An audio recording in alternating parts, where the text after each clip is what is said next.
Kevät-talven ihonhoitovinkkimme.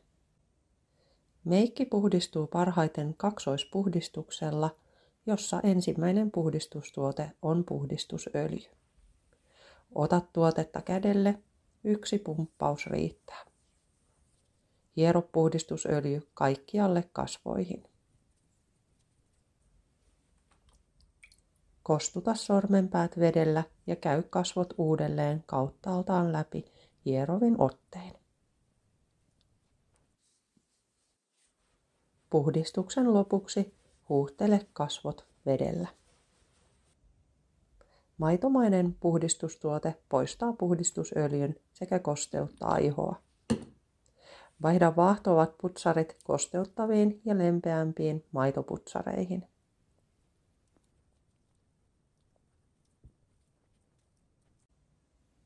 Mitä kuivempi ihosi on, sitä useampi kerros kasvovettä kannattaa iholle taputella. Geelimäisestä koostumuksesta johtuen kasvovettä on helppo kerrostaa. Kasvovesi antaa ekstra kosteutusta ja boostaa muiden hoitotuotteiden ja ainesosien imeytyvyyttä. Entsyymikasvokuorinta on talven jäljiltä tärkeä ja hellävarainen kuorintatuote.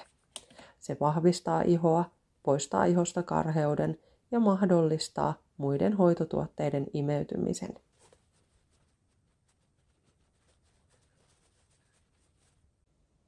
Kasvoöljy pitää ihon pinnan joustavana ja vahvana. Kasvoöljyn muodostama okkluusio sitoo kosteuden ihoon.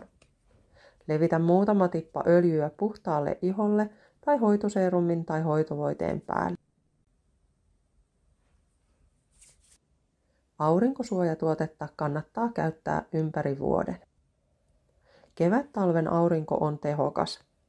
Auringolta suojautuminen on samalla ikääntymismerkeiltä suojautumista. Tarkista siis, että päivävoiteessasi on hyvä aurinkosuoja.